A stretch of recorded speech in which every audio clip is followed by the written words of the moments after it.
quem sabe agradecer. Estamos aqui juntos e faremos o melhor possível para aproveitar bem esse tempo que ficaremos aqui, tá bem? O Hamilton pediu que eu lembrasse para vocês que eu tenho um combinado com o meu anjo da guarda, que sempre que eu viajo para fazer uma palestra, como eu vim de Bauru, o tempo da palestra nunca pode ser menor do que o tempo da viagem. Eu saí de Bauru, 3 horas e pouco. E quando chove, significa assim, você tá liberado, agora é full time. Não, nada disso. Com bom senso, vamos fazer tudo para te usar essa 1 hora próximo a isso, para fazer esse belo trabalho que a doutrina nos oferece. E eu, de coração, agradeço muito a vinda de vocês para cá, em especial do Hamilton, da Cariene, 2 amigos que moram lá em Bauru comigo, agora estão em Praia Grande e vieram aqui para me ver, para ficar junto. Obrigado também ao Fabiano, a Priscila, a Elo, aqueles 3 que estão ali, e ao Hélio, que me recebe na casa dele, mais uma vez aqui. Eu nunca menciono a Thaís, mas está sempre ali também comigo, então agradeço de coração a todos vocês. Pessoal, o tema que me foi proposto é muito... Eu não vi essa pose de novo. Eu achei um tema muito profundo, realmente de onde viemos, para onde vamos, né? E quem sabe por que estamos aqui. Bom, eu digo, eu vim do NESD, estou aqui agora. Será que é esse de onde eu venho que eles querem saber? Não, é algo mais profundo, pessoal, algo mais significativo. Significa, por que estamos aqui com tantas diferenças às vezes, com tantas dificuldades? Para essa pergunta, e para fortalecer a resposta espírita, eu preciso me apoiar um pouco na opinião que a ciência dá sobre nossos corpos, sobre o nosso planeta. E é muito interessante acompanhar um pouquinho a história evolutiva até os dias de hoje, como nós chegamos, como nós estamos aqui. Então, perguntar de onde venho e tentar dar uma resposta da matéria representa que eu preciso ver como ele foi explicado pela ciência. Até porque a nossa doutrina espírita se apoia muito na opinião da ciência. Nunca se aflijam, nunca se amedrontem em responder a uma pergunta, ainda que capciosa, dizendo: qual é a opinião do Espiritismo sobre a vacina do Covid? Qual a opinião do Espiritismo? Você diga, qual é a opinião da ciência sobre a vacina? A nossa opinião é a da opinião da ciência. A gente apoia-se na ciência para falar. Agora, elas não podem se contradizer, diz Allan Kardec. Porque se uma coisa contradiz a outra e ambas vêm do mesmo lugar, uma deve estar errada. Saindo do NESD e vindo para cá, o Carlos, com todo carinho, foi me buscar. Paciencioso, esperou a gente tomar um chá, comer um bolo ali, rápido. Queria comer mais um pedaço, mas ele não deixou. Não dava tempo. Então, essa situação, ele vem e fala, venham me seguindo, e fala o caminho, por exemplo, para uma pessoa que vai vir. E um outro pergunta, desconfiado, mas acho que o Carlos está confundindo, qual é o endereço? E falam a mesma coisa? Maravilha, é esse lugar mesmo. Ambos disseram a mesma coisa. Agora, se o Carlos fala que é num lugar e uma outra pessoa fala que é em outro, ou o Carlos está certo, ou a pessoa está certa. Ou ambos estão errados, mas ambos certos não podem estar. É isso que Allan Kardec quer dizer entre a ciência e a religião. Ele diz que a ciência e a religião são 2 alavancas que ajudam no progresso da humanidade. A palavra alavanca para um dentista é muito significativa. Vocês devem ouvir Arquimedes, que falou: me dê uma alavanca e um ponto de apoio que eu levanto o mundo. Olha que bonita a afirmação dele. Por quê? Porque a alavanca você faz demais para extrair um dente. E qualquer um de nós pode extrair um dente, até um homem com pouco músculo como eu. É só você fazer uma alavanca que você potencializa muito. Então Allan Kardec diz, a ciência e a religião são alavancas que impulsionam a humanidade para um caminho evolutivo. Só que elas não podem se contradizer, porque vindos da mesma parte, representam a mesma vontade, a mesma lei criada. Então, um cientista consegue observar a lei de Deus na ciência. Einstein fala de Deus ao falar da relatividade. Agora, Allan Kardec também fala de Deus ao falar de religião. As pessoas bem intencionadas no catolicismo, no protestantismo, no budismo, também falam de Deus, ao falar das observações que eles têm. E se eu quero responder de onde venho e para onde vou, nada melhor em perceber qual opinião que está coincidindo. Eu vou sair do nerd e vou para o apóstolo Mateus. Eu quero ouvir mais pessoas falando que é no mesmo lugar. Porque se eu tenho 10 informações, uma para cada lado, qual que é a verdadeira? Não sei, não conheço São Paulo. Agora, se eu tenho que 8 falaram a mesma coisa e 2 diferentes, eu me apoio entre os 8. Por isso a importância e sabedoria de Allan Kardec em dizer, confiem na ciência. Inclusive, se a ciência falar uma coisa e o espiritismo falar outra, com quem que a gente fica? Com a ciência. Olha a importância que ele dá. E para responder isso, por exemplo, muitos tentaram e se atreveram a dizer de onde viemos. Na Gênesis, capítulo 3, versículo 19, nossa Bíblia Sagrada, diz que do pó nós viemos e ao pó retornaremos. Esse pó pode ser causar várias interpretações. Pode ser o pó cósmico, a poeira de estrelas. Maravilha, correto, vai coincidir com a religião. Mas pode ser um pó que Jesus, ou melhor, que Deus usou para fazer um barro e criar um homem pronto e acabado. Soprou em suas narinas e ele então ganha vida. Mas se esse homem já foi criado pronto e acabado, eu diria, dentre nós aqui, Adão se parecia mais com quem? Ele devia ter uma altura, uma expressão facial, uma cor de pele, uma característica ocidental ou oriental. E se ele tem uma mulher semelhante a ele, inclusive extraída da própria costela dele, como temos tantas diferenças assim de filhos? Então, é algo que me diz, mas fala, poxa, a interpretação da Bíblia, pelo lado de ter se feito do pó um barro, não estou conseguindo confiar se o Nerd me orienta, apóstolo Mateus, é para cá ou é para lá. Agora, eu interpretar a Bíblia pelo pó cósmico, algo que veio se formando de poeira de estrela e foi... eu consigo, do pó viemos, verdade, viemos, de tudo que é poeira de estrela. E ao pó retornaremos quando acabar nosso planeta. Então, dependendo da informação que é dada, eu vou escolhendo um caminho melhor, porque no final, de onde eu venho para onde eu vou, é um único objetivo, é ser feliz, pessoal. É encontrar paz, é encontrar sossego. Por que enfrentar chuva, vir aqui fazer 2 palestras no mesmo dia? Porque eu encontro felicidade. Eu acredito que isso faz bem para mim. É o meu procurar. Mas se queremos falar de ciência, de onde começou esse pensamento? E pode acreditar, é antigo. Nossa, é muito antigo o pensamento de onde viemos, para onde vamos. E começou antes da própria ciência nascer, lá na mitologia. A mitologia é aquilo que se especulava, que se formou, que começou por um pensamento nosso. Por exemplo, a chuva de hoje, para a mitologia, era São Pedro lavando a sua casa. Ou eram as lágrimas de São Pedro, segundo Carlinhos Brown, que canta numa música. Mas se eu falasse, poxa vida, como Tales de Mileto, não podemos explicar as coisas assim. Porque um fala que é lágrima, outro fala que está lavando a casa, e os barulhos são os móveis que São Pedro está arrastando, como minha mãe já contou, na brincadeira quando éramos crianças. Eu falei, mas em que peso essa informação tem comparado ao outro que falou que não é São Pedro, que é o apóstolo Mateus que está lavando a casa? Tales falou, pessoal, vamos fazer o seguinte, vamos falar observando causas naturais. Vamos falar aquilo que a gente vê. Chuva é, acho que uma precipitação da água que evaporou de um rio. Então surge a ciência, surge o pensamento baseado em alguma coisa que se prova, que se verifica. E isto surgiu então lá com Ptolomeu, muitos anos antes de Jesus nascer na Terra. Esse senhor, Ptolomeu, vocês lembram da escolinha do professor Raimundo?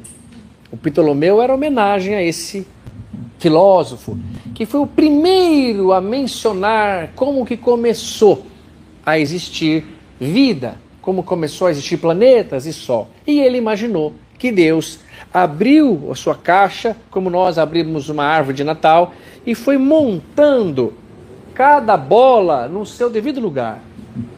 Colocou uma estrela maior aqui em cima, como nós colocamos na nossa árvore de Natal. Todos já montaram a árvore de Natal, né?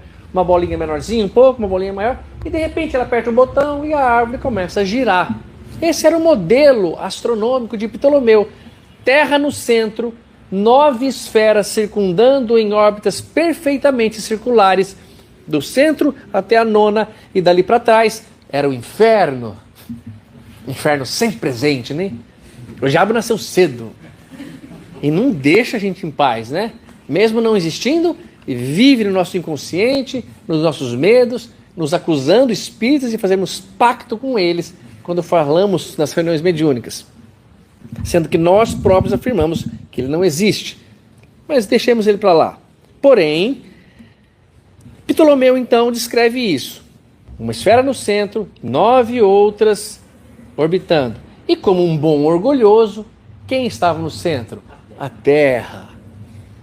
O orgulho sempre nasceu cedo também, sempre nasceu conosco, e enquanto não se livrar dele, prepare-se para sofrer. Egoísmo, enquanto não se livrar dele, prepare-se para a dor. E isso serve para todos nós, incluindo qualquer um que está aqui, inclusive os desencarnados. Mas então, Ptolomeu descreve isso e não fala mais nada. Só fala que é assim que é. E talvez inspirou até Ariano Suassuna, não sei, só sei que foi assim. Quando ele... é o João Grilo. Na verdade não é o João Grilo que fala isso, é o outro. Mas, logo depois, um outro que eu já gosto bem mais, chamado Aristóteles, aluno de Platão, descreve também um novo modelo, ainda confirmando: Terra está no centro e as órbitas estão orbitando, mas a Terra não é plana, como disse Ptolomeu. A Terra é uma esfera.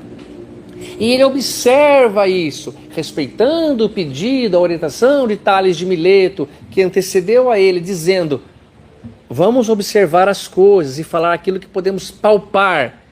E eu acho que Aristóteles era um homem extremamente sofredor. Do quê? De apaixonado das mulheres. Por quê? Porque ele ficava olhando o mar e percebeu os navios indo e vindo. E quando ele percebia que o navio estava indo embora, o navio não ia diminuindo de tamanho e desaparecia. Não, ele começava a sumir primeiro o casco, depois sumiam as velas e no final a ponta do mastro. Como se estivesse dando a volta em alguma coisa. Como eu vi essa moça que subiu na hora certinha, eu vi a cabeça dela subindo primeiro. É tudo certo, tudo combinado aqui, pessoal. É Iracema, exatamente. Vi primeiro o cabelo loiro da Iracema, depois o pescoço dela. Se ela descer a qualquer um de você, primeiro eu vou ver então a parte da cintura e vai desaparecendo. Entendendo, a Iracema está dando a volta no planeta. É o barco, é o navio que está se afastando.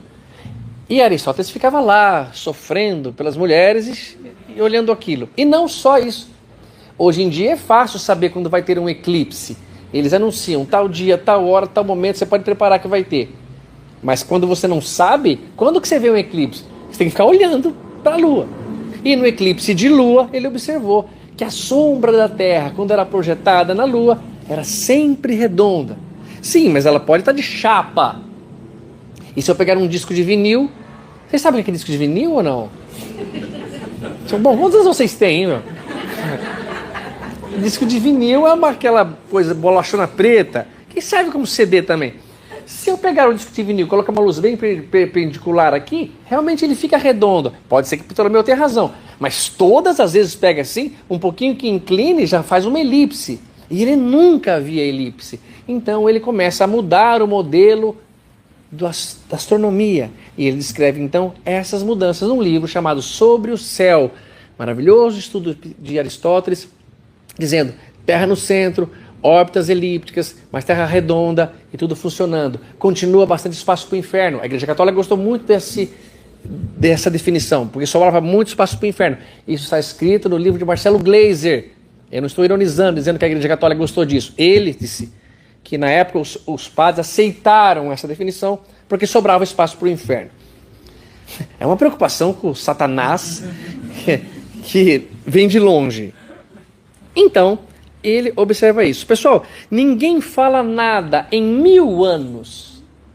Não mudou nada. Pode observar como as coisas aconteciam devagar. As mudanças eram lentas. Agora está cada vez mais rápido.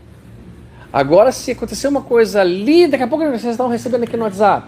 Antigamente, se escrevia uma carta, a pessoa recebia um mês depois, quando estava com boa vontade para escrever de volta, mais um mês para ver a resposta dela. A gente controlava melhor a ansiedade. Hoje em dia, se você recebe uma mensagem e não responde, e eu sou acusado muito disso, ó meu Deus, que não deixa mentir, nossa, a pessoa já falou, o que foi? Não quer falar comigo? O que aconteceu? Eu quero por assim, digitando, deixar digitando o tempo todo ali, para a pessoa achar que eu já estou escrevendo. Mas praticamente 1000 anos se passaram. Na verdade, foi em 1854, 960 e poucos anos, em 1514, um padre, parece que a Igreja Católica tinha uma responsabilidade em ela dar um pontapé para mudar isso. Um padre polonês chamado Nicolau Copérnico faz a primeira grande mudança, que diz da onde viemos, como estamos aqui. Ele fala, pessoal, a Terra não está no centro. O Sol está no centro. Ele está aqui. E as órbitas continuam como vocês falaram, Ptolomeu e Aristóteles. Isso aí já cria um pouquinho de problema. Por quê? Porque tirou nós do centro do universo. Hoje sabemos que não estamos no centro do universo, estamos na beirada da Via Láctea. Uma galáxiazinha bem simplória, por sinal, que está em rota de colisão com Andrômeda. E esse choque é como se uma locomotiva batesse numa bicicleta. Quem vocês acham que é a bicicleta? Nós. Então, parece que Deus fala assim, filho, eu amo vocês, sim, tanto que eu criei, mas menos, cara. Eu quero que vocês não sofram, menos. Por exemplo, o Padre Francisco desencarnou. A Rainha da Inglaterra desencarnou também. Eu fiquei sabendo que a minha cama no nosso lar é ao lado da cama deles. Eu estou no meio, ao lado direito está o Papa Francisco, à esquerda a Rainha da Inglaterra. Eu adorei, eles não gostaram. Por quê? Porque eles se rebaixaram. Eu me elevei, os humilhados serão exaltados mesmo. Pois é, ninguém falou que era bom ou mal, só que eles experimentaram algo e agora é bem mais complicado. Portanto, não tenha muita raiva de político não, viu? Não fica esses caras vão encontrar o deles certinho. Faz o seu trabalho, confia, pode ficar sossegado. E se Deus está permitindo isso é porque tem que passar por isso. Claro, seja honesto, lute para melhorar, exerça seus direitos, mas o que não dá, não dá. Paciência. Quantos cristãos foram jogados às feras, esquartejados na frente dos filhos? E Jesus fazia o quê? Está tudo bem como está, confia. Nicolau Copérnico, então, sabendo dessa confusão, anonimamente escreve as suas teorias, vai, e não tinha impressora, era na mão, escreve copia, e deixa nas portas das universidades, anonimamente, não fala nada que era dele. Passa 96 anos, ninguém se tocou, mas já passou 1000 anos para chegar nele. 96 quase não é nada. Por que ele fez isso, vocês acham? De medo. De medo do que poderia acontecer de falar que a Terra não estava no centro do universo. Pessoal, se falarem uma mentira de vocês, não fica preocupado, não. Se for mentira, é mentira. E se for verdade? É verdade. Tenta melhorar. Se falarem para mim uma coisa que é verdade, eu falo, poxa, eu não gostei dessa verdade, eu vou tentar então melhorar. E se for mentira? Nem me conhece. Às vezes eu não vejo alguém no trânsito, faço alguma coisa, vindo com o Carlos para cá, conversávamos sobre as loucuras que se passam no trânsito, e algumas pessoas, sem que eu faça por querer, atribuem à minha mãe aquela profissão um pouco recomendável. Ô, seu filho, cara, você nunca me viu. Aí eu vou lá, começo a pensar na minha mãe. Minha mãe, ela me teve jovem, cuidou de mim, do meu irmão, casou com meu pai. Não, minha mãe não era isso. Não, minha mãe não. Eu vou me aborrecer? Não, ele nem sabe o que está falando. Fala da boca para fora. E nem está querendo ofender minha mãe, quer me ofender e fala um palavrão atribuído a ela. Portanto, assim, vamos tentar controlar nossas emoções, nosso aspecto. E Nicolau Copérnico, então, entrega isso anonimamente. Ninguém dá valor. De medo, ele fala, bom, um dia vai cair a ficha. 2 cientistas leram e falaram, o rapaz está certo. Nicolau Copérnico escreve um texto que cai nas mãos de Galileu Galilei e Johannes Kepler, um italiano e um alemão. E ambos percebem que ele tem razão. A Terra não estava no centro, o Sol estava no centro. A Terra estava orbitando o Sol e através de duas percepções. O Galileu Galilei não inventou o telescópio, ele aprimorou o telescópio. Eu tive a oportunidade de estar em Washington, nos Estados Unidos, no Museu de Ciência, e olhar pela própria luneta que o Galileu manipulou. Eu estava quase lacrimejando para chegar perto daquela luneta. E havia feito-se um anteparo que dava para enxergar o que ele enxergou. E eu olhei e não havia absolutamente nada. O que eu estava procurando? As luas de Júpiter. Eu sabia que estava lá. O rapaz tentando me dizer e eu não via.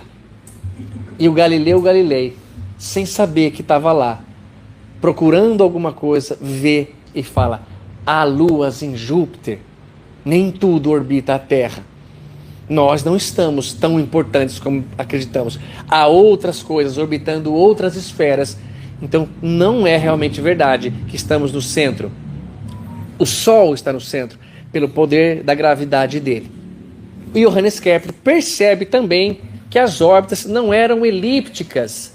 Elas não eram perfeitamente... não eram circulares, elas eram elípticas, não eram circulares. Ou seja, é um disco alongado.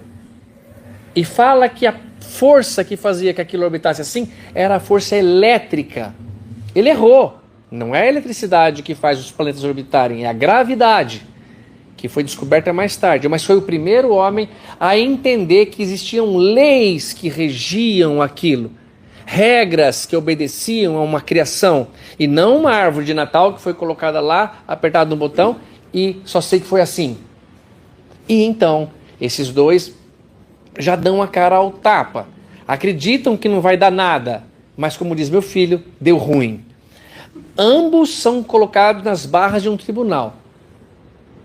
Galileu Galilei é obrigado a afirmar se ele estava certo, que o Sol estava no centro, heliocentrismo, ou se a Terra estava no centro. E como ele tinha muita condição de ser um ótimo cientista, mas pouca para ser mártir, ele fala: a Terra está no centro. Eu me enganei, senhores. Me perdoem o equívoco. A Terra está no centro e os meus cálculos estão errados. Diz que ele termina de falar isso, se vira assim para os amigos e diz em italiano: impuro si move. Significa, apesar de tudo, ela se move. Ela se move em torno do Sol. Apesar da burrice dessa gente, Hamilton, a Terra dá volta no Sol. Apesar da maldade dessa gente quase me matar, a Terra dá volta. Apesar de toda a ignorância e estupidez humana, até chegar nos dias de hoje, o Sol produz sua energia e faz o que tem que ser feito há tanto tempo, mesmo que eu ache que o Sol nasceu para mim. Porém, pessoal, ele então se desmente e é libertado, e todos ficam em paz. E Johannes Kepler foge de barco numa história comovente, que não se sabe bem se é histórica ou se é mais fictícia, mas é bonita de qualquer modo, com a pessoa que mais o amava. Quem é a pessoa que mais nos ama no mundo? A mãe. Disse bem, Hamilton. É como se você fugisse num barquinho com sua mãe e ela falando: filho, por que você foi falar aquilo? Ah, mãe, eu não podia ficar quieto. Remando e fugindo. Fugindo do nosso orgulho, pessoal. Matar dois emissários divinos como Galileu Galilei e Johannes Kepler.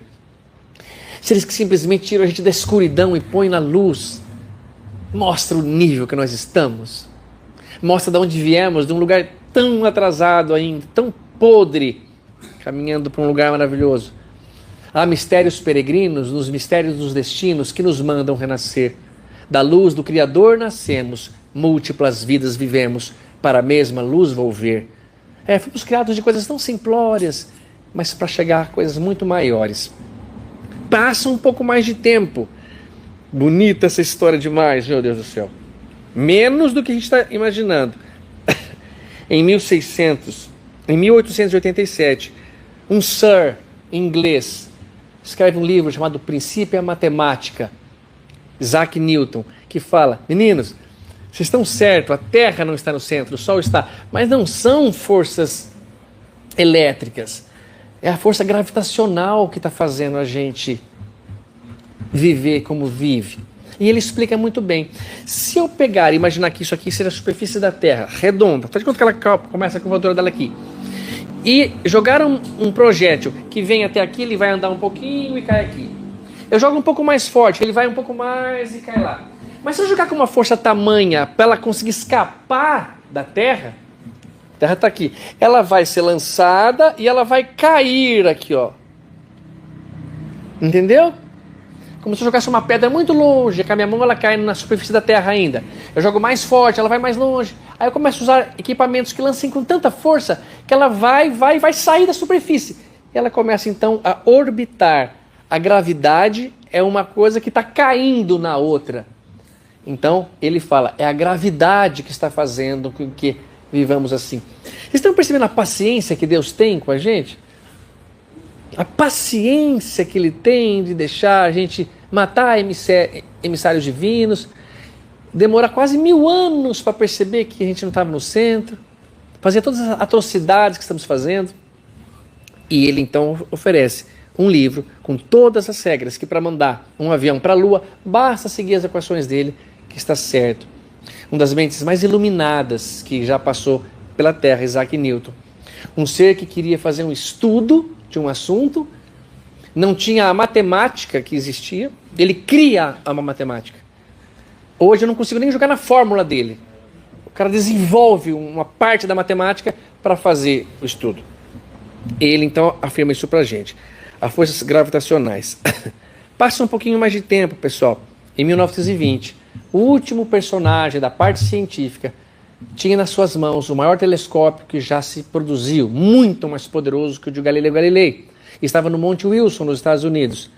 E esse era Edwin Hubble. E ele queria ver o tamanho que tinha essa circunferência. Ele queria ver da primeira até a última quanto que tinha de tamanho. E como que você faz isso? Sabe quando você quer impressionar uma moça e você leva ela na fazenda do seu pai? Você leva assim, tá vendo aquela cerquinha lá no fim, ó? Até lá é meu, é do meu pai. Então Edwin Hubble queria olhar para a coisa mais distante possível que ele via no universo. E o que eram essas coisas mais distantes? Eram as nebulosas. O que é uma nebulosa? É uma galáxia tão distante que a luz dela chega nebulosa, chega até distorcida, chega meio borrada para a gente. E quando ele olha, tentando medir a distância através de uma maneira possível, ele percebe uma coisa deliciosamente linda, que as nebulosas não estavam paradas onde estavam, elas estavam se distanciando da gente. É como se eu olhasse para a cerca e a cerca está indo para lá. E ele começou a olhar para uma outra e percebeu que aquela outra estava indo para lá também.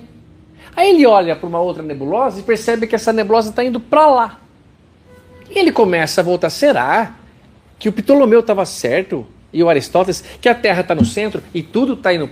Não, ele entende que o universo estava em expansão. É o primeiro momento, em 1920, onde se tem essa primeira informação, a ponto de fazer Albert Einstein se equivocar com a constante cosmológica, dizendo que aquilo era uma constante sem considerar essa possibilidade. Só por curiosidade, é muito bonito. Como que ele percebe que o universo está em expansão? Se nós ficarmos num ponto de ônibus, pessoal, e passar uma ambulância, perceba que o som da sirene da ambulância vai mudar assim que ela passar por você, num efeito chamado efeito Doppler.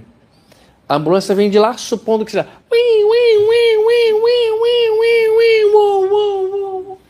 Nossa, será que o motorista equalizou o som da sirene na hora que ele passou por mim?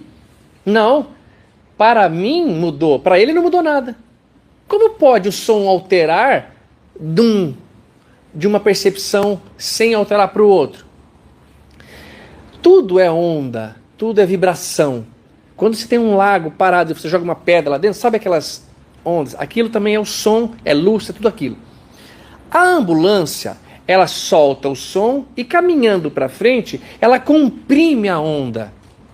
É como se você está jogando uma pedrinha e você com o barco vai para lá. Você comprime a onda, você torna ela mais aguda.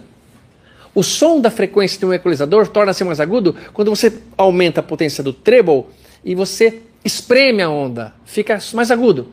Ao contrário, o mais grave é quando você alonga a onda. Então, quando você está com a sirene parada, as ondas são iguais. Se a ambulância começa a se movimentar, ela comprime para quem ela está se aproximando, e assim que ela passa, ela faz o contrário, ela começa a esticar, porque ela começa a se distanciar, e o som fica mais grave. Isso é o efeito Doppler. Para a luz acontece a mesma coisa. Vocês já ouviram as cores do arco-íris? Tem o azul, o violeta e o vermelho. Por isso tem o ultravioleta e o infravermelho. Pode ser desvio para o azul e desvio para o vermelho. Então Edwin Hubble olhou essas nebulosas e percebeu que todas estavam tendo desvio para o vermelho.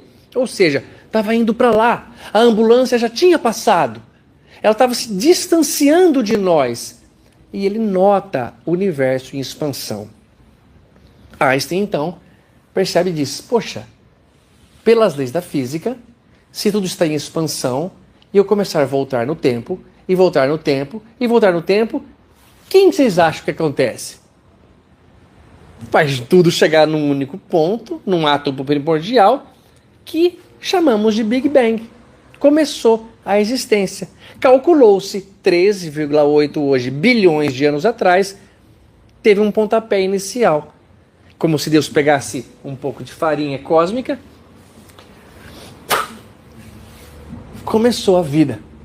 Nós viemos desse lugar. Há 13,8 bilhões de anos atrás, Deus criou um palco para os atores que somos nós. Há muitos e muitos anos vem se desenvolvendo os planetas e as coisas funcionando para que a gente possa existir. O nosso palco chama-se Terra. É um palco michuruca, classificado como prova e expiação. Bem problemático, porque os atores são bem ruins, bem malvados, oportunistas, orgulhosos, interesseiros. Aprenderam há pouco tempo que os palcos da vida são formados assim, e estão bem no início das descobertas. Estamos lidando com inteligência artificial agora, mal estamos sabendo como lidar com essa coisa. Enquanto estamos aqui acreditando que somos grandes potências e seres super inteligentes. Então, essa é a história de todos nós aqui. Todos vocês passaram por isso. Todos nós viemos desse mesmo lugar, de 13,8 bilhões de anos atrás, quando alguma coisa começou. E até agora não se sabe como foi dado esse pontapé inicial. Porque o próprio Albert Einstein fala, não tem por que as coisas estarem aglomeradas e do nada começar a existir. As 4 forças fundamentais, força gravitacional, nuclear forte, nuclear fraca e eletromagnética, 2 fusionadas, eletromagnetismo e o próprio elétrico e o magnetismo, não funcionam na hora desse Big Bang, na hora que eles estão juntas. Ou seja, filho, o conhecimento de vocês vai até aqui, tá bom? Papai do céu não quer que vocês mexam com isso ainda. Pode procurar, pode ficar à vontade. Até gosto que vocês procurem, porque vocês aprendem outras coisas da hora certa. Mas por enquanto, tem que amadurecer um pouquinho a ideia. E vou colocar vocês bem longe um do outro. Porque tem planeta habitado, fica tranquilo, tem muita gente. Mas nós não vamos escravizar ninguém por enquanto. Nem nos escravizar, porque está bem longe. E para vir de São Paulo, ó, Bauru a São Paulo, pessoal, nossa, você pega o pedágio e vai, e roda, e sobe e desce. 40 minutos de serra que o Hamilton queriam pegar, ficou em 2 horas e pouco por causa de congestionamento. Vocês não andaram nada, andaram um trechinho de nada. Nós estamos querendo colonizar Marte, uau! É uma vitória e tanto para vocês, mas na hora que acabar o Sol, acaba tudo. E o Sol está se esgotando. Baseado nisso, pessoal, nessa informação que dá para perceber que homens e mulheres muito estudiosos estudaram e perceberam, o que a doutrina espírita diz disso? A Igreja Católica não gosta muito. Ela combate, ela não aceita, ela afirma que não é verdade, que não é assim. E Allan Kardec diz que a ciência tem que se harmonizar com o Espiritismo. Agora nós vamos ficar muito felizes. Allan Kardec comenta assim, capítulo 3, chama-se Da Criação. O universo abrange a infinidade de mundos que vemos e dos que não vemos. Todos os seres animados e inanimados, todos os astros que se movem no espaço. Isso é o universo. Assim como os fluidos que o preenchem. Ele chama de fluido. É fácil criticar, difícil dar um nome. Mas pode ser matéria escura que ele está falando, pode ser coisa que a gente não sabe ainda, o que a ciência não sabe. Na questão 37 do Livro dos Espíritos, olha o poder da nossa religião. Perguntou-se assim: o universo foi criado ou existe de toda a eternidade como Deus? Então, se Deus ele existe todo sempre, não tem um dia de criação dele, e todos os mundos, essa organização também existe, então não foi um que criou o outro. Se ambos já existem, ambos são eternos. A resposta é fora de dúvida que Deus não pode, fora de dúvida, que o universo não pode ter se feito a si mesmo. E se ele existisse como Deus de toda a eternidade, não seria obra de Deus. Diz-nos a razão não ser possível que o universo tenha feito por si mesmo, e não podendo também ser obra do acaso, há de ser obra de Deus. Veja bem, pessoal, há uma pergunta do Livro dos Espíritos maravilhosa, eu acho que é a mais emocionante das perguntas, a 4, que ele fala: como podemos provar a existência de Deus? Prova é ciência. Vocês falam assim: olha, esse shampoo é maravilhoso, testado dermatologicamente. Vocês gostam das provas. A vacina nem foi testada, como é que eu vou tomar? A gente quer cientificamente. Então, como podemos provar? É um pedido científico. A resposta é sublime. Num axioma que aplicam a vossa ciência. O que é um axioma? Olha a profundidade da sabedoria. Axioma, pessoal, é o mesmo que um postulado, que uma proposição. Volte lá no tempo dos filósofos. Para se provar uma coisa, eu precisava de duas hipóteses que juntas confirmavam uma terceira e eu concluía. Então vamos imaginar que o Hamilton, eu quero provar que o Hamilton vai morrer. O Hamilton é mortal. Como que eu faria? Hamilton é um homem. Todo homem é mortal. Logo, Hamilton é mortal. Mesma coisa para o Hélio. Aí eu posso perguntar: prova que o Hamilton é um homem. Aí eu tenho que inventar duas outras hipóteses que provam que o Hamilton é o homem. Aí você pergunta: mas prova tal coisa. E não acabará nunca, porque eu sempre posso perguntar em cima de uma hipótese. Então, na verdade, para se provar uma coisa, não se consegue provar nada. Porque se eu não parar de perguntar nunca, não se chega a uma conclusão. Euclides, da teoria euclidiana, fala: pessoal, amigos, espera um pouco, assim não vai ter jeito. Mas não vamos conseguir provar nada. Vamos fazer o seguinte: vamos criar um postulado, um axioma, uma proposição que a gente considera que isso aqui é uma prova. A gente chega até o limite máximo da pergunta. Agora que não precisa mais perguntar, acabou, é um postulado. Não é uma prova, porque não dá para provar nada pela própria maneira de se provar. Tá bom, eles chamam de axioma. Olha a pergunta: como podemos provar a existência de Deus? Num axioma. A resposta é assim: eu sei da teoria euclidiana, eu sei que não pode, então eu não vou cair nessa pegadinha. Então, num axioma que vocês aplicam à vossa ciência. Qual é o axioma? Não existe efeito sem causa, eles dizem. Veja o que não é obra do homem e a tua inteligência lhe responderá. Quem fez essa garrafa aqui, pessoal? Foi a Prata, desde 1876. O Livro do Espírito já tinha sido lançado. Quem fez esse microfone e esse óculos? Quem fez essa camiseta e esse relógio? Quem fez essa mesa e esse prédio? Um arquiteto, um especialista, um engenheiro, um artífice. E quem fez a lei da gravidade? E o amor das mães? E o processo inflamatório? E o coágulo? Quem fez tudo isso? Então explode uma tipografia, surge um dicionário? Nós estamos aqui fazendo uma explosão enorme numa farmácia. Eu vou lá surgir um vidro de mertiolate? Da explosão? Essa é a conclusão que vocês estão tendo de como que criou o mundo? Do nada? Há uma pessoa que se dizia amigo de Isaac Newton e era ateu.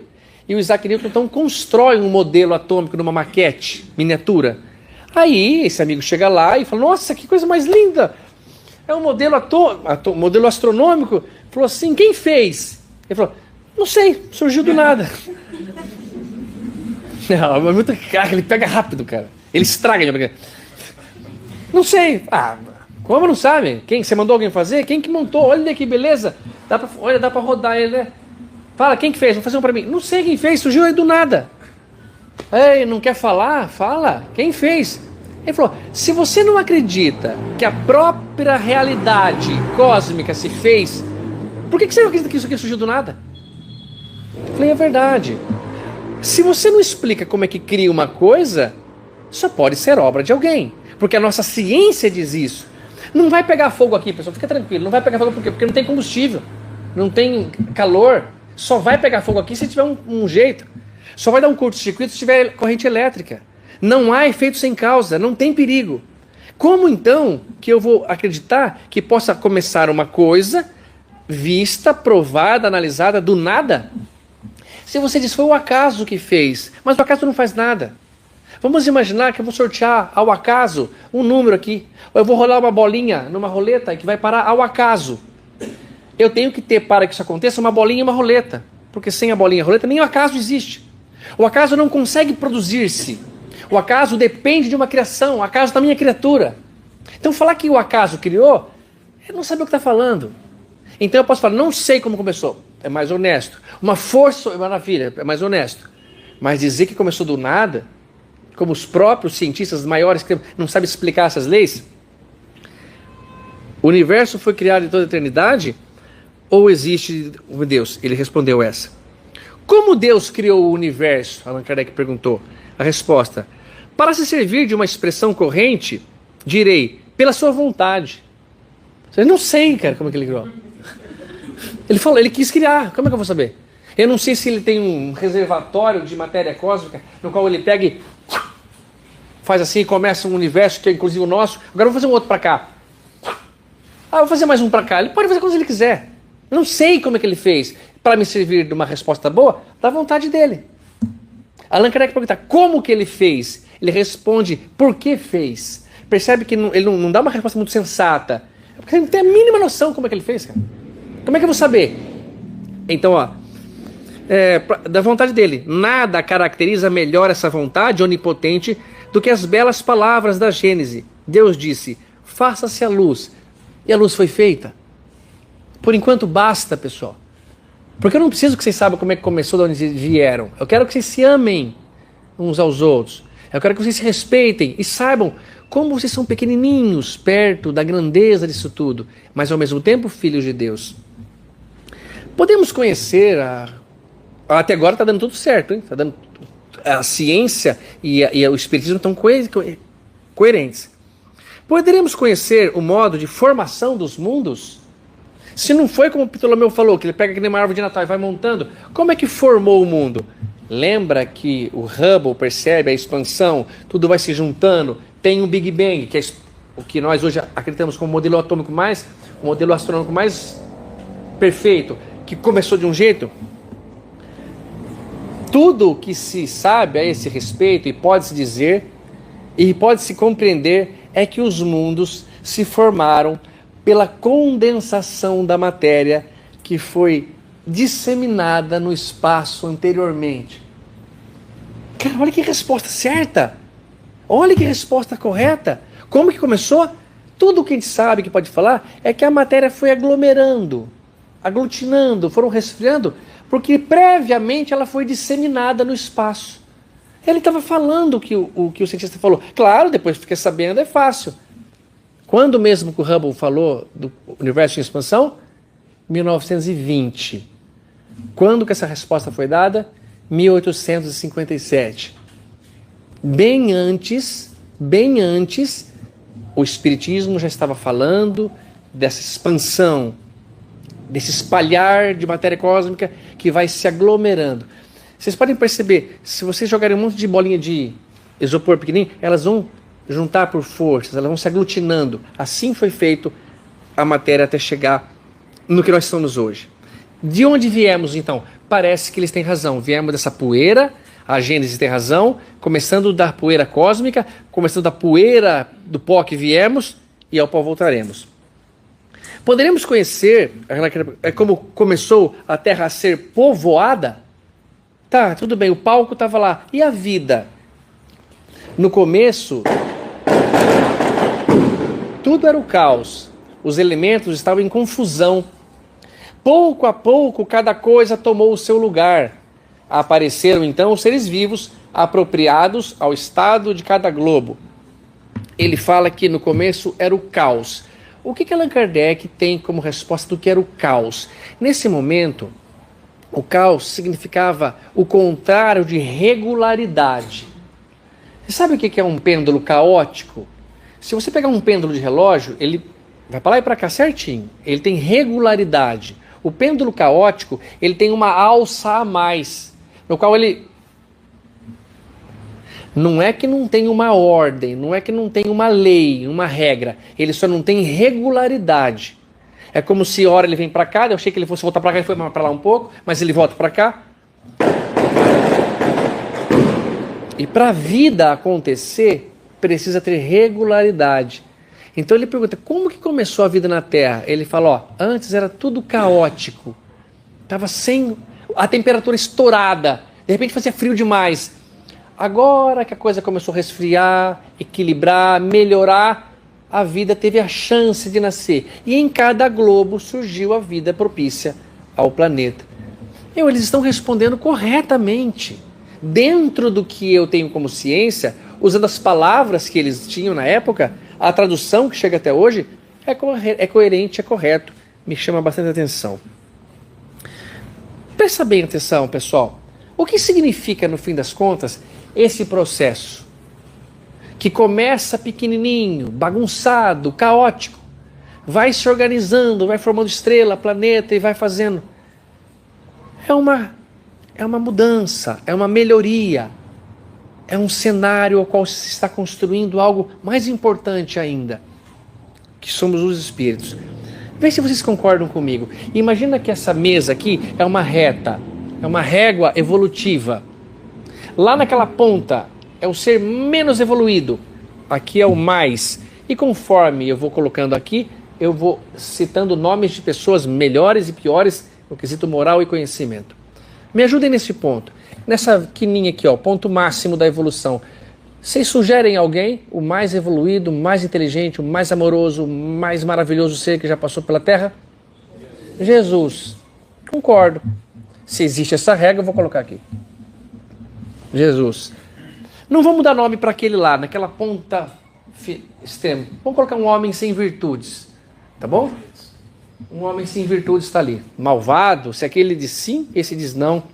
Se aquele diz quero, esse diz não quero. Se aquele fala não, esse fala sim. E tudo que é o contrário, porque são extremamente diferentes. Um homem, um ser humano sem virtudes. Bem no meio, não sei se eu estou certo, dá por aí. Eu vou me colocar aqui, ó. Eu estou aqui, ó. Não me considero como esse. Vocês se consideram? Também não. Vocês se consideram como aquele ali? Não, também. Vamos ficar aqui no meio. Então, Hamilton, também vou pôr você aqui. Hélio, vou pôr aqui. Tá até bom, né? Tô sendo bem bonzinho, né? Mas calma, tem lugar para todo mundo aqui. Escreve aqui, ó. Estou gravando essa vez, eles vão lembrar amanhã também. Vou escrever o nome aqui. Pronto, estamos aqui. Vocês conseguem colocar alguém entre nós e Jesus? Falam aí? Chico Xavier. Madre Teresa. Fala, tem bastante. Tem católico, tem evangélico, tem ateu. Gandhi. Vamos colocar essa história. Isaac Newton, Galileu. Eles são mais do que a gente, fala a verdade. Alguém consegue aqui resolver um problema que esses caras deduziram? Esqueci do Kardec nessa hora. Kardec, vamos colocar o Kardec perto aqui, ó. Vixe, o nosso codificador. Dr. Bezerra. Madre Teresa, as meninas católicas, turmaiada de peso. Parece que é verdade. Eu consigo eleger o melhor, um bem ruinzinho, meião de turma, e uma galera que é melhor que eu, mas não é que nem ele. Essa parte é a melhor parte da palestra. Quem vem aqui? O cunhado. A sogra. Tem mais. Vamos. Aqui, lembremos nós que cunhados e sogras somos nós, viu, pessoal? O Gandhi também foi sogro, tudo mais. Agora eu perguntaria para vocês, pessoal, se Deus, como Ptolomeu, criou leis físicas, forças, regras que fazem com que o palco funcione, vocês não acham que ele tenha criado leis morais que fazem com que esta ordem seja classificada de uma maneira lógica e justa? Ou ele criou, como criou desde um primeiro momento, um Big Bang, um momento inicial, e o processo evolutivo que faz com que o planeta vai se moldando, vai sendo mais agradável, temperatura mais suportável à formação de corpos orgânicos como o nosso, cadeias de carbono. Eu imagino que ele deve também ter feito um processo evolutivo, porque se essas pessoas foram criadas simples e perfeitas, como são, há uma contradição. Ou eles estão evoluindo por conta própria, ou Deus já criou esse aqui melhor, já me colocou aqui no meio junto com a Milton com ele, já colocou essa turma que você fala, a nossa sogra já está lá. Não tem como querer exigir se o próprio pai criou. Se eu faço um carro que não é a prova de chuva, eu não posso reclamar se ele afogar num dia como hoje. Se eu faço um navio para andar no mar, eu vou querer que ele ande na Avenida Paulista? Então eu penso, será que os homens foram criados simples, foram criados ignorantes, foram criados por conta própria de um jeito, como a matéria cósmica, e foram evoluindo? De onde nós viemos, afinal de contas? Ou será que está tudo pronto, feito e bem acabado? Resposta à pergunta maravilhosa que só o Espiritismo pode nos dar. 114. Os espíritos são bons ou maus por natureza, ou são eles mesmos que se melhoram? O que vocês acham? São os mesmos espíritos que se melhoram e, melhorando-se, passam de uma ordem inferior para uma ordem superior. Portanto, pessoal, eu convido, vamos sair daqui. Eu acho que está um pouco exagerado a gente colocar aqui no meio, talvez estejamos mais para lá um pouco. Mas vamos caminhar para cá. Vamos melhorar, ó. E o que a gente tem que fazer para conseguir isso? Não é tão segredo assim. Não estou satisfeito, Kardec diz. Não concordo. Ele diz a 115. Dos espíritos, uns teriam sido criados bons e outros maus? Esse é criado perfeito e aquele é criado imperfeito intencionalmente pelo Pai? Deus criou todos os espíritos. Todos os espíritos, incluindo Jesus, incluindo Krishna, incluindo Gandhi, incluindo Buda, incluindo Maomé, todos simples e ignorantes, isto é, sem o saber. Ignorante, pessoal, não tem aquela palavra como alguém assim, você é um ignorante, você é um bronco, cara, você é um grosseiro, não é esse, é vazio, um caderno em branco, um computador vazio, e um computador ignorante. Ele ignora, ele não tem o conhecimento. Todos os espíritos são simples e ignorantes, ou seja, sem o saber. A cada um, Deus deu determinada missão, com o fim de esclarecê-los e de os fazer chegar progressivamente à perfeição, pelo conhecimento da verdade e para aproximá-los de si mesmo. Então parece que essa caminhada nos levará a algum lugar, porque nós estamos perguntando aqui hoje de onde viemos e para onde estamos indo. Alguma coisa está indo para lá e eu estou querendo seguir essa reta aqui, porque eu estou vendo que aquela turminha lá sofre que nem condenado. E esse aqui parece que está uma alegria só, mesmo com vida mais difícil. Nesta perfeição é que eles encontram a pura e eterna felicidade. Passando pelas provas que Deus lhes impõe, os espíritos adquirem aquele conhecimento. Uns aceitam submissos essas provas e chegam mais depressa ao destino final. Outros só a suportam murmurando, reclamando e assim, por sua própria culpa, permanecem afastados da perfeição e da prometida felicidade. Todos são criados simples e ignorantes e se instruem nas lutas e tribulações da vida corporal. Deus, que é justo, não poderia fazer felizes a uns sem fadigas e sem trabalhos e, consequentemente, sem mérito. Não dá uma esperança gostosa saber disso? Eu fico tão feliz de saber que, por mais atrasadinho que eu sou, eu vou chegar lá. E por mais que eu tenha ouvido algumas coisas, a minha inteligência ainda pequena me fez acreditar que este ser mais elevado aqui também foi como um dia como eu. Foi um dia como eu, sem grandes complicações de entendimento. Se não tivesse sido, pessoal, ele não tem direito de vir falar da nossa vida. Ele não tem direito de vir ensinar nada. Ele não viu quanto é difícil ser quem eu sou, viver como eu vivo. Mas ele sabe o que pode e não pode nos pedir e falar. Haverá espíritos que se conservam eternamente nas ordens inferiores? Langardet está querendo saber, ó. Tá bom, já entendi que... Mas tem gente que assim, mesmo com a escala evolutiva, tem a galera que não quer vir.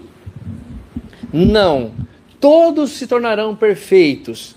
Mudam de ordem mais demoradamente. Porquanto, como já de outras vezes dissemos, um pai justo e misericordioso não pode banir seus filhos para sempre. Pretenderias que Deus, tão grande, tão bom, tão justo, fosse pior do que vós mesmos? Alguém tem filho aqui? Não. Eu tenho. Fala a verdade, você consegue mandar o seu filho para um sofrimento eterno? Por mais que ele tenha errado, não tem dessa, cara. Não tem dessa. Não tem perigo. O amor que eu sinto pelo Henrique faz com que eu tenha uma ideia de que Deus fez para um propósito maior. Só que eles falam que não dá para ensinar filosofia, mas dá para ensinar a filosofar. Olha só essa filosofada que nós vamos dar agora. Se eu imaginar que Deus é eterno e nós somos imortais, significa que ele não teve começo e nós tivemos. Não fale que nós somos eternos, nós não somos eternos, nós somos imortais. O eterno não tem começo nem fim. O imortal tem começo e não tem fim. Semelhante ao imortal é o eterno no final, mas não é semelhante ao começo. Então, se eu voltar no tempo bastante, vai chegar o dia em que Deus não havia começado a sua criação. Dá para entender? Volta bastante. Eu sou um espírito novo, o amigo também. Volta mais. Jesus ainda está nessa luta. Volta mais. Está chegando perto do dia que Jesus foi criado. Um espírito antigo. Volta bastante. Cara, passou o tempo de Jesus. Não tem mais nenhum espírito criado. Só existe Deus. Dá para conceber essa lógica. Pergunto a vocês. Desse ponto para trás, tem uma eternidade. Não é muito tempo. É uma eternidade. Porque ele é eterno. O que fez Deus mudar de pensamento e resolver criar a gente? Por que ele falou, acho que eu vou criar essa turma, sendo já perfeito, não lhe faltava nada, não estava se sentindo sozinho, não estava querendo conversar com alguém? Por que ele resolveu criar? Essa resposta não tem. Tentaram se dar, filósofos, mas eu, na minha ignorância, falo, tem um propósito por trás disso aí, vocês não acham? Não deve ser para sofrer uns e outros, não. Se eu vou receber vocês na minha casa e sei que na hora do bolo no forno vai explodir o fogão e vai queimar um de vocês, me machucar, eu não faço o bolo. Eu sei no que vai dar. Imagine que nós vamos na sala de Deus e ele então nos autoriza a entrar lá. E fala, meu, sobe, cara. Deus deixou a gente entrar na sala dele. Na sala da criação. Fica quieto, hein? Eu que consegui que você entrasse. Vamos lá, gente. Oi, pai. Oi, filho. Tudo bem? Entra aí. E ele tá lá. Ô, pai, o que é essa ala aqui? Ah, são espíritos. A última fornada deles aí. Espíritos maravilhosos. Essa turma maravilhosa. Sabe aquela palestra que vocês viram lá uma vez do apóstolo Mateus? Que falava dos cientistas. Toda essa galera aqui, ó. Cientista, aquela sequência de gente. Aqui não tem sogra nem cunhada, não. Aqui é só... Só o creme. Bacana, pai. Poxa, que ótima essa criação. Ah, tem outros fornos. E aqueles fornos ali, pai? O que é? Ah, galera, aquele é sogra. Aquele é só tranqueira. E o que vai acontecer, pai, afinal? Esses serão felizes. E aqueles? Sofrimento? Pai, desliga o forno ali. Não faz não, pra que fazer? Seres que têm sentimento, seres que como os outros são iguais, só não têm tanta sabedoria, o Senhor os fez com tanto problema, seres que não têm olhos enquanto outros têm um monte de olhos maravilhosos, e ele continua fazendo o processo, mesmo sabendo que isso vai dar errado, que vão sofrer para sempre. 1 segundo de queimadura no dedo te deixa fora do normal, enquanto vocês estão achando que ele vai fritar e queimar numa eternidade. Pessoal, pode ficar tranquilo, nós somos super-homens sem criptonita. Nada nos detém. Nada é errado. Tudo o que estamos passando faz parte de um plano maior, o qual é uma escala evolutiva. Não esqueçam, vocês estão nas tribulações da vida. E estão se evoluindo, melhorando, para terem mérito disso, para adquirirem o conhecimento. E essa é o que eles falam. Vamos encerrar, pessoal. O tempo passa maravilhoso, mas eu só quero fazer essa conclusão. Faz comigo esse retorno ao tempo da nossa existência para ver o nível que estamos. Há 100 anos atrás, as meninas, eu lamento, mas às vezes não poderiam votar. Mulher não tem direito a voto, tá bom? Só os homens votam. Por quê? Porque nós somos o preferido de Deus. E se vocês reclamarem muito, a gente dá uma surra em vocês também. Não, há 100 anos atrás, cara. 100 anos. Vê quando foi que se conquistou. Hoje, olha como as mulheres já estão. Volta mais um pouquinho. Há 200 anos atrás, a gente comprava e vendia pessoas pela cor da pele.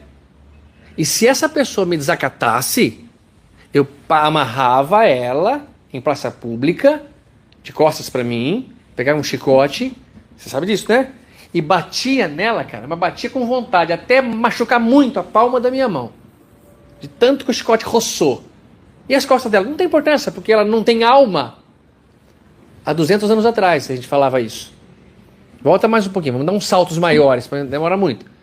2000 anos atrás, teve um julgamento justo, o qual foi oferecido. Quem que vocês querem que eu liberte? Barrabás? Ou um que eu nem vou mencionar o nome? É como se eu falasse hoje, quem que vocês querem que eu solte? A Madre Teresa? Eu solte o Gandhi? Eu solte o Chico Xavier? Ou eu solto o maníaco do parque? Um estuprador violento? Um homem que já matou criança, que mata... E a gente faz a sábia escolha de escolher esse aqui. Numa loucura, uma euforia no povo. Há 2000 anos atrás, pessoal. Há 100 anos aqui que eu estou falando, é a mãe da minha mãe.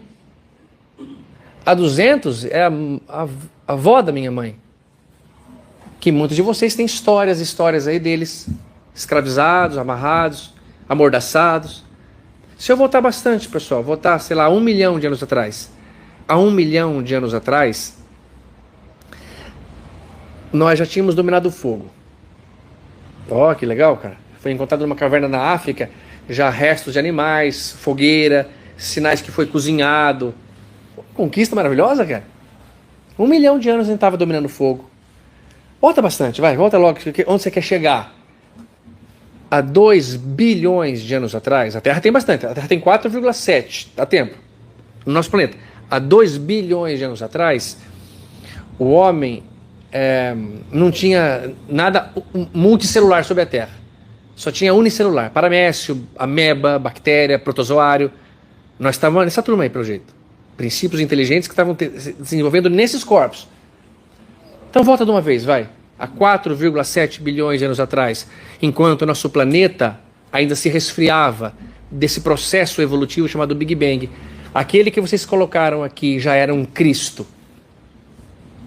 Já tinha chegado à perfeição absoluta dos puros, estagiado muito tempo e chegado aos Cristos. Uma concepção que para nossa cabeça não cabe, é como tentar guardar o Oceano Atlântico num copo. Ele já era um ser iluminadíssimo e aguardava, como num terreno baldinho. Sabe um terreno baldinho? Porque eu gosto muito de ver terreno baldinho. E quando você fala uma palavra errada, repete ela várias vezes para provar que você sabe que você está errado. No terreno baldinho, o que vai ser aqui, filho? Aqui vai ser um berçário, onde as crianças que ainda vão nascer, eu vou cuidar delas. O berçário é a terra, as crianças somos nós, e o Cristo é o dono da obra. Esse Senhor falou para a gente uma coisa: como devemos fazer para chegar até Ele. Está na Bíblia, fácil de entender, e a gente pode ir embora. Olha só que coisa maravilhosa. Prepare-se, uma das coisas mais maravilhosas que nós podemos escutar. Filhinhos, por um pouco apenas eu estou convosco. Muitos de vós vão me procurar. Como disse aos judeus, digo também a vós: para onde eu vou, vocês não podem ir. Ué, ele está anunciando a própria morte. Se fosse para a casa do Simão Pedro, para a casa do apóstolo Mateus, ele poderia ir. Mas para onde eu vou, por pouco ainda estarei convosco. Está anunciando a morte, não tem dúvida. Mas para onde eu vou, não dá para vocês irem. Deixo-nos um novo mandamento. Por que ele vai falar isso agora? Porque é o jeito de vocês irem para lá. Amai-vos uns aos outros, assim como eu vos amei. Amai-vos mutuamente. Nisso conhecerão todos os que são meus discípulos, por muitos se amarem. Disse-lhe Simão Pedro: Senhor, mestre, para onde vais que não podemos segui-lo? O Simão Pedro era demais legal, né? Quem tem coragem de perguntar ao Cristo? Senhor, onde o senhor vai? Que eu não posso ir? Eu sou seu parça. Ele fala: Pedro, não pode seguir-me agora. Não pode agora, mas poderá seguir-me mais tarde. 100 anos, Senhor? Quanto? 200? Quando eu comprava e vendia seres humanos? Não, mais tempo, Pedro.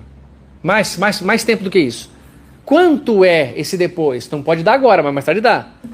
Olha a conversa baseada nessa história. Pedro, não perturba o coração, cara. Fica calmo, eu tô te falando. Creia em mim.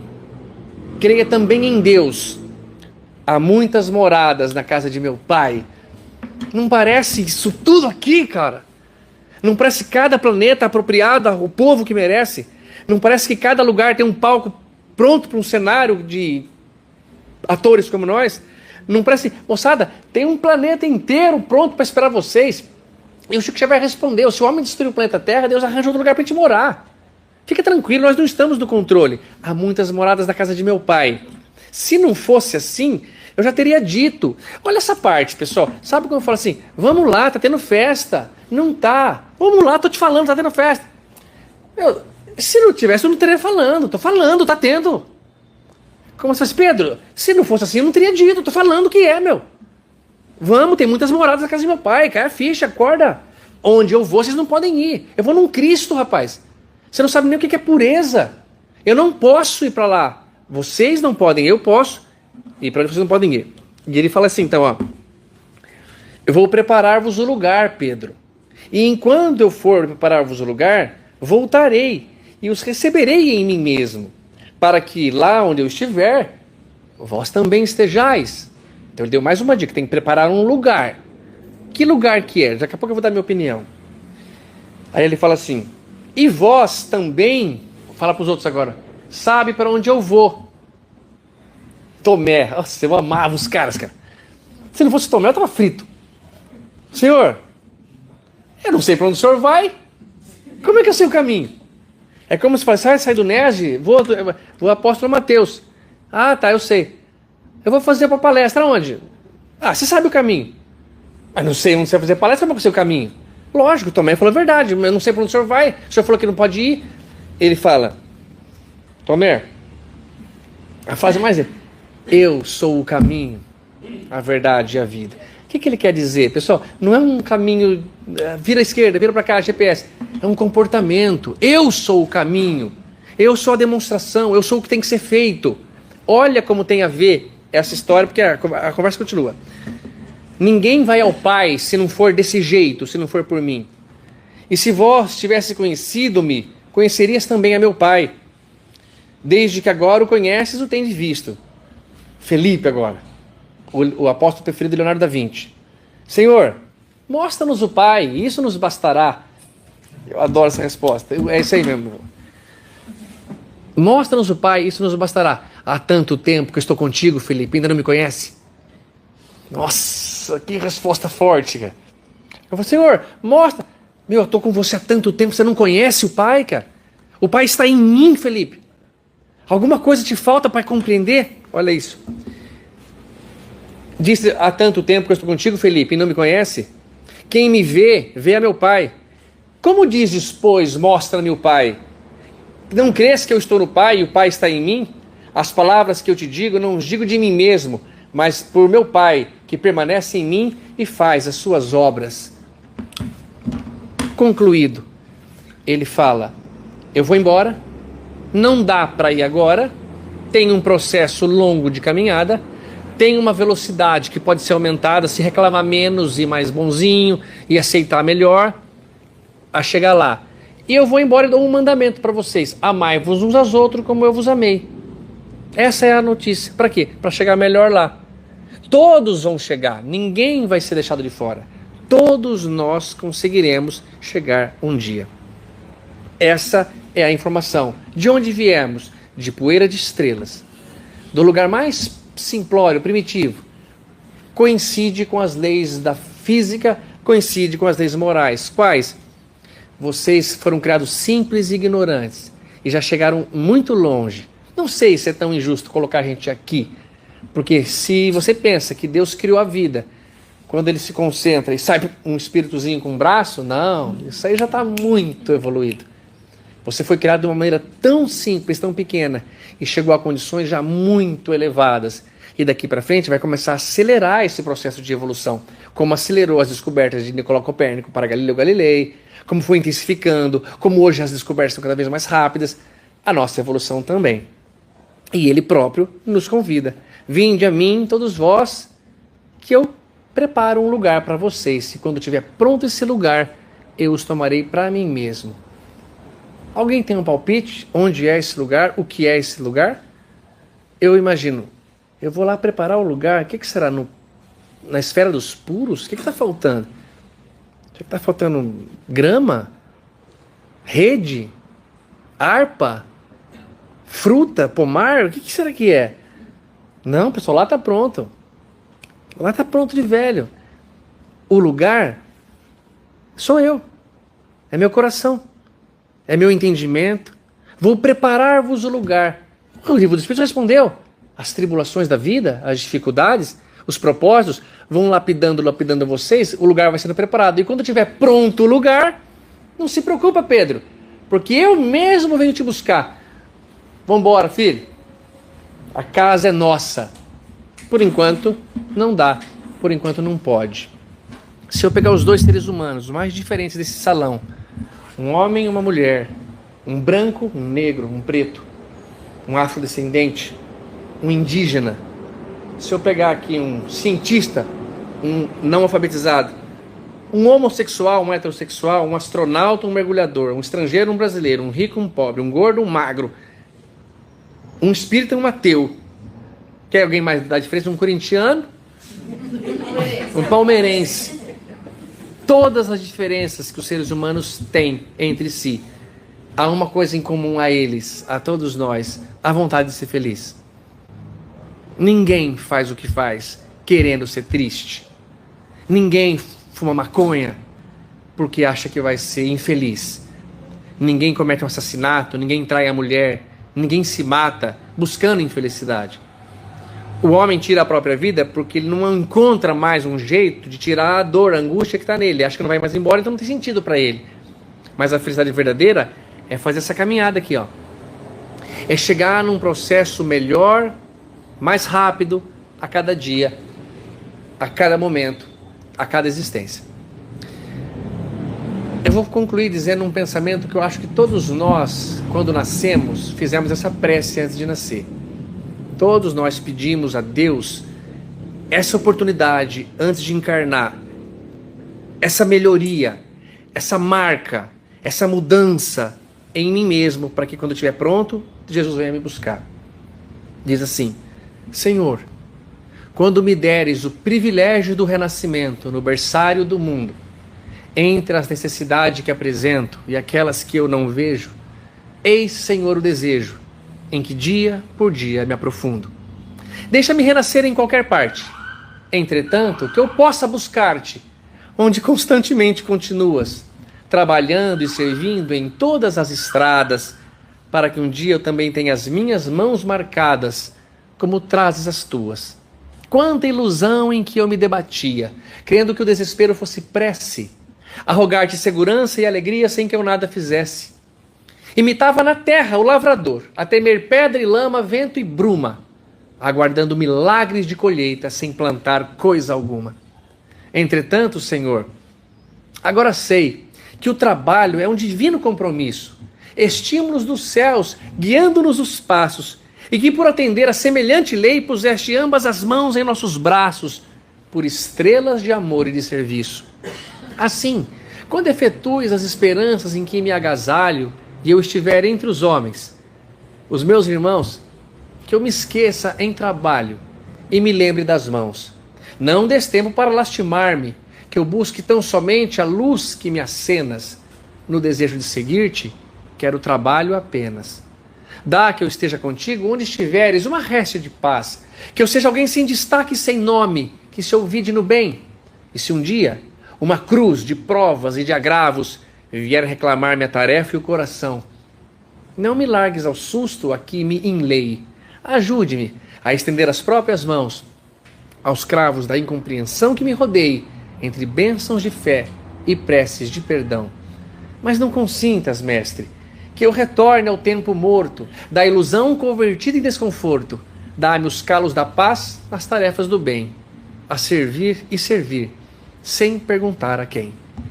Ouve, celeste amigo, aspiro um dia a estar contigo, longe das minhas horas desregradas, onde sempre estiveste, sempre continuas, plantando amor em todas as estradas, para que um dia eu também tenha as minhas mãos marcadas, como trazes as tuas. Chico Xavier, Maria Dolores. Pessoal, não é uma brincadeira tudo isso. O Sol produz uma energia imensa a cada segundo de existência dele. Uma bomba atômica, quando foi lançada sobre Hiroshima, era 20 quilotons de força. Com 1000 quilotons, eu tenho 1 megaton. Se eu tenho 1 megaton, tiro 20 quilotons, eu lanço sobre Hiroshima e aniquilo quase 150 mil pessoas instantaneamente. Me sobra 980 quilotons. A medida do Sol é semelhante a uma medida de uma bomba atômica.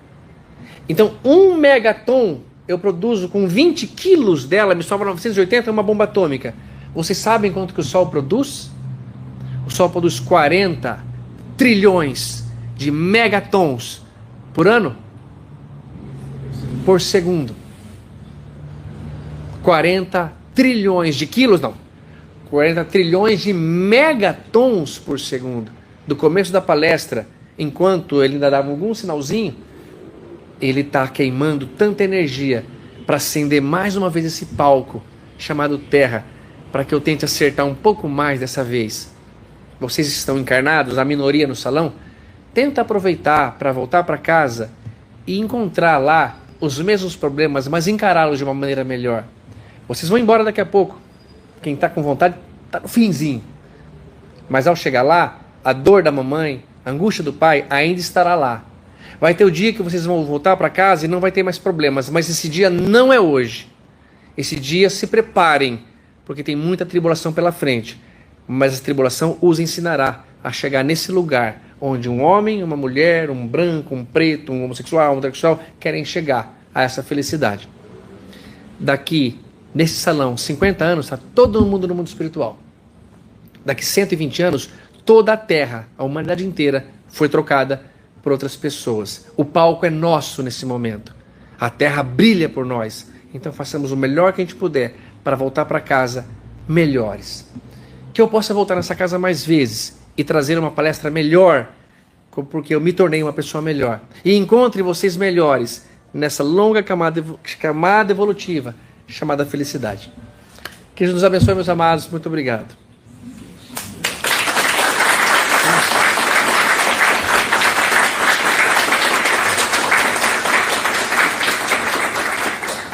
É com grande alegria que nós te recebemos nessa casa, tá? Obrigado. E venha sempre. Quando vier para o NED, a gente fazer essa parceria. Opa, é delícia. maravilhoso para todos nós.